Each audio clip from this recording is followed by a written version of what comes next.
رسول اللہ صلی اللہ علیہ وسلم نے فرمایا من لازم الاستغفار جعل اللہ له من كل هم فرجا ومن كل ضيق مخرجا ورزقه من حيث لا يحتسب. جو استغفار کو لازم پکڑتا ہے.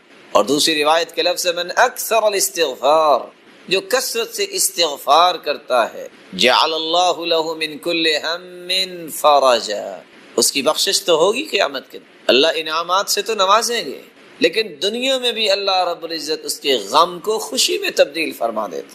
ومن كل ضيق مخرجا، اور اس کی تنگی کو آسانی بنا دیتے ہیں. ورزقه من حيث لا يحتسب، اور اللہ رب العزت وہاں سے اس کو رزق عطا کرتے ہیں دنیا میں جہاں سے اس کا گمان بھی نہیں ہوتا.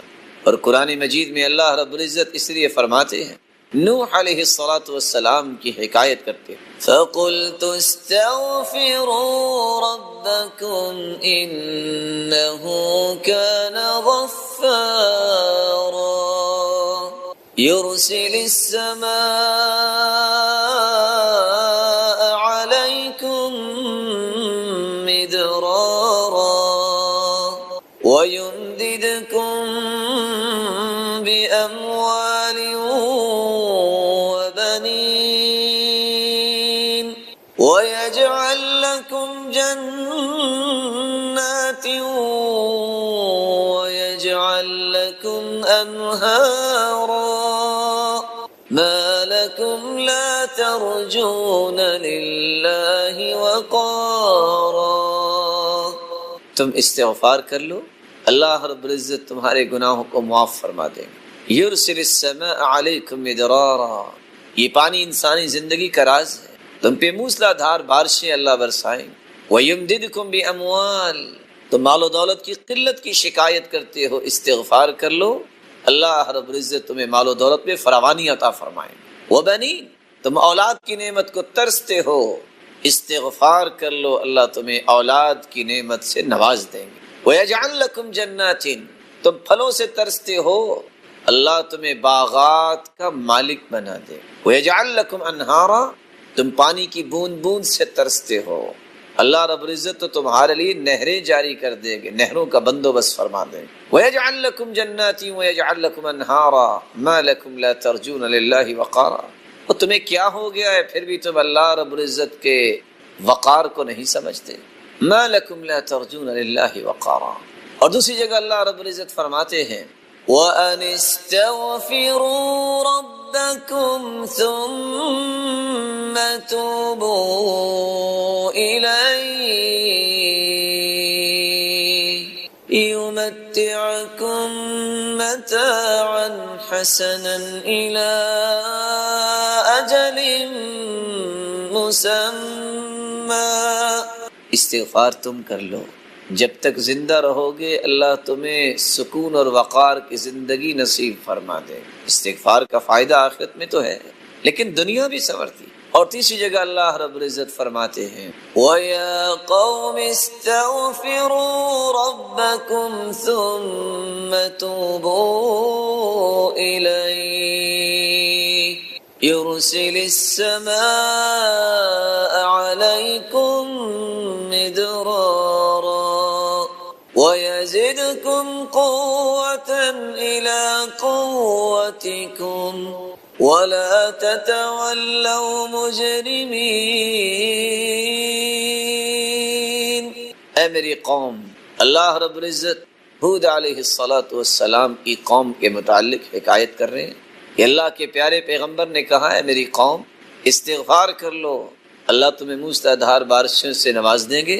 وَيَزِدْكُمْ قُوَّةً إِلَىٰ قُوَّتِكُمْ، تم اگر کوئی کمزوری محسوس کرتے ہو تو تمہاری کمزوریوں کو اللہ قوتوں میں تبدیل فرما دیں گے. وَيَزِدْكُمْ قُوَّةً إِلَىٰ قُوَّتِ، کسی کے پاس مالی کمزوری ہے، خاندانی کمزوری ہے، ملی کمزوری ہے، ان تمام کمزوریوں کو اللہ رب العزت قوتوں میں تبدیل فرما دیں گے.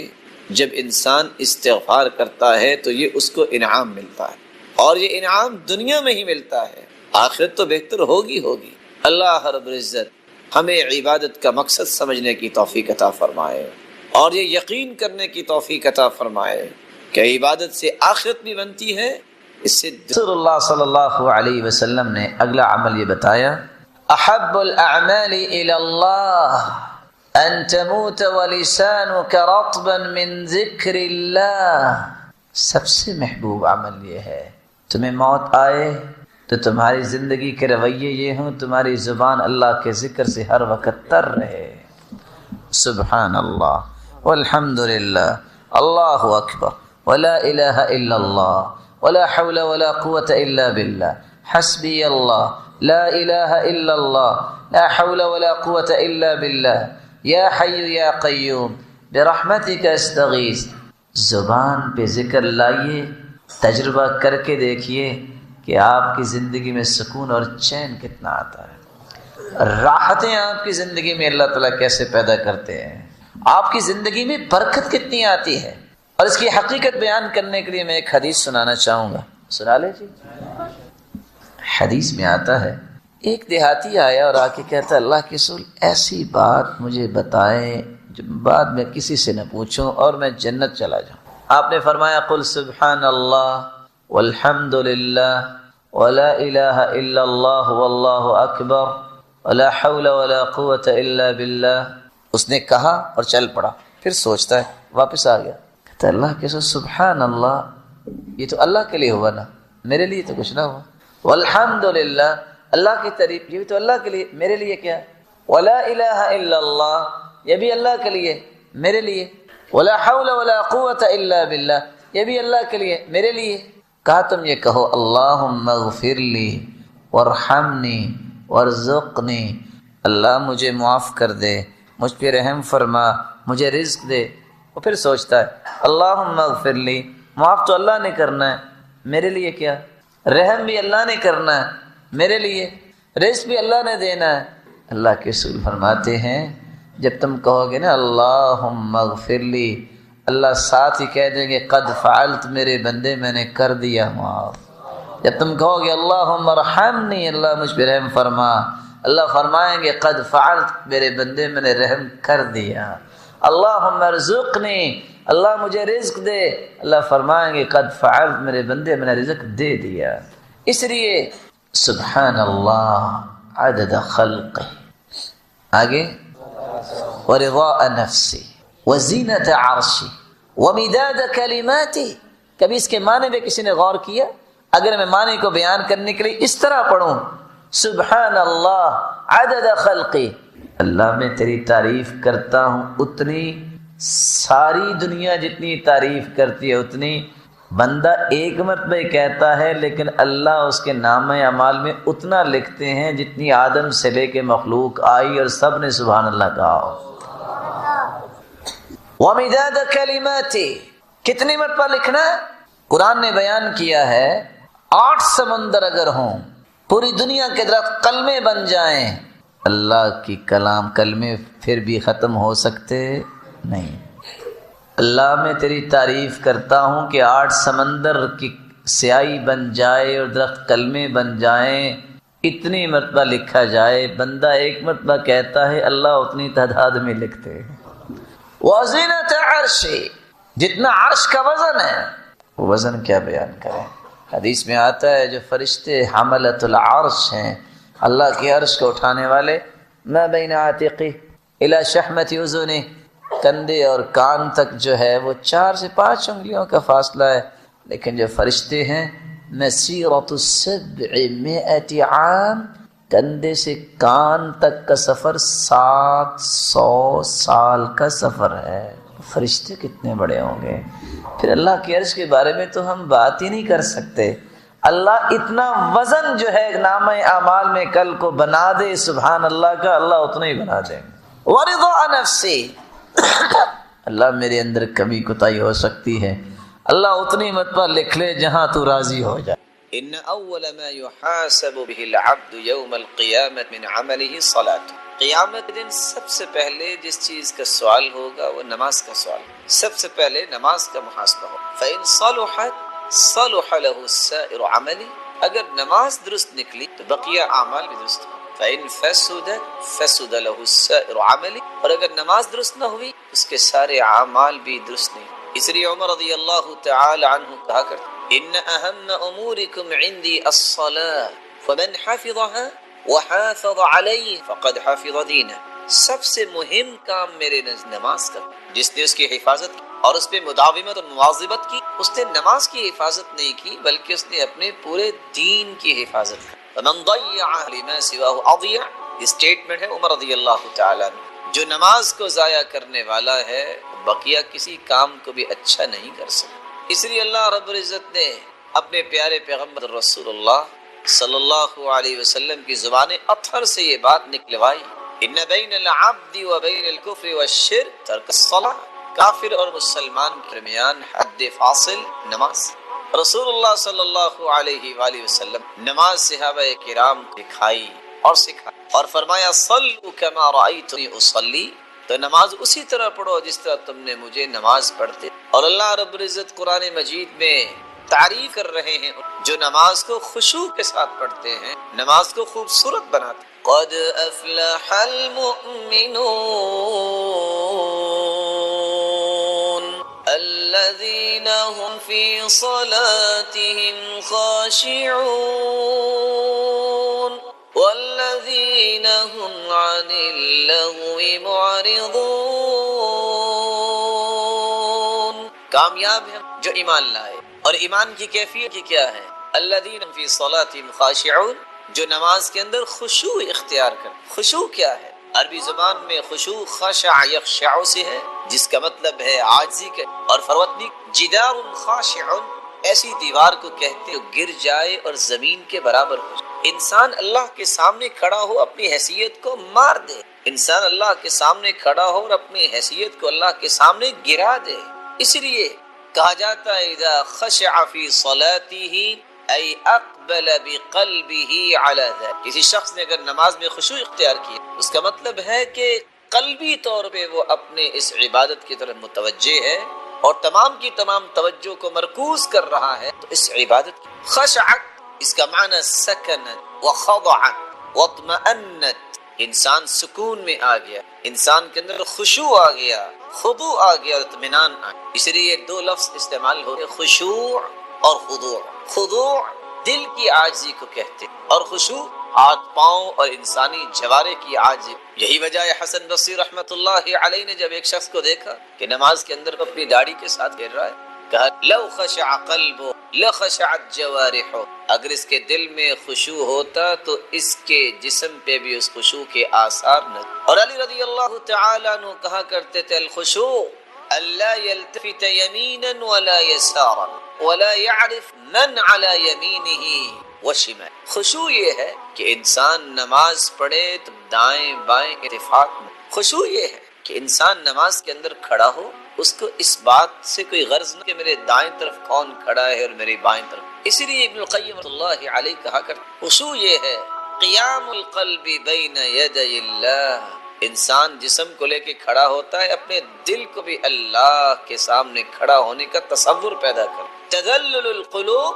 لعلام، دل کو اللہ کے سامنے رکھ دینا جو غیب کی خبروں بھی جاننے والی ہستی ہے۔ اللہ تو جانتا ہے کہ قرآن مجید میں اللہ رب العزت نے خشوع کے الفاظ استعمال کیے۔ خشوع کے چار معنی، سب سے پہلا معنی خشوع کا مطلب ہے الذلہ، الذل، پست ہو۔ وخشعت الاصوات للرحمن فلا تسمع الا همسا۔ قرآن مجید میں اللہ رب العزت نے خشوع کے الفاظ استعمال کی اور لفظ خشوع مختلف معانی میں استعمال ہوا۔ سب سے پہلا معنی پستی اختیار کر، وخشعت الاصوات للرحمن فلا تسمع الا همسا، قیامت کے دن ہر آواز اللہ رب العزت کے سامنے پست ہو۔ خشوع کا دوسرا معنی سکون الجوارح، انسانی جسم کے اندر سکون پیدا ہو، اطمینان پیدا ہو جائے۔ الذین هم فی صلاتهم خاشعون، کامیاب ہیں وہ مومن جو نمازوں کے اندر خشوع کرتے ہیں، ان کے جسموں کو سکون میسر آتا، ان کے جسموں میں اطمینان آ جاتا، وہ بے چینی کا شکار۔ خشوع کا تیسرا معنی خوف، انسان اللہ کے سامنے کھڑا ہو تو اللہ کا خوف اس کے دل میں. وَيَدْعُونَنَا رَغَبًا وَرَهَبًا وَكَانُوا لَنَا خَاشِعِينَ.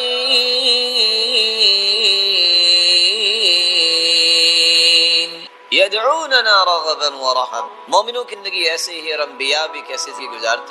رَغَبًا وَرَهَبًا، خوف اور امید دونوں کے درمیان مومن کی زندگی خوف اور امید کے درمیان، اور امید کے پہلو کو وہ غالب ہے. وَكَانُوا لَنَا خَاشِعِينَ، اور ان کے دلوں میں خوف تھا تو اللہ کا. خشوع کا چوتھا معنی اللبس والجموع، انسان اپنے جسم کے اعضاء میں سکون بھی پیدا کرے، خوف بھی پیدا کرے، اور اپنے دل کو اللہ کے سامنے گرا دے اور اس طرح جامد ہو جائے جس طرح کوئی لکڑی. جیسا کہ عروہ بن زبیر رضی اللہ تعالی عنہ کے بارے میں آتا ہے کہ جب وہ نماز میں کھڑے ہوتے وَكَأَنَّهُ عُودٌ، تو ایسے محسوس ہوتا جیسے لکڑی. اور قرآن مجید میں اللہ رب العزت فرماتے ہیں تَرَى الْأَرْضَ خَاشِعَةً، تم دیکھو گے زمین میں خشوع اختیار کر یعنی جامد.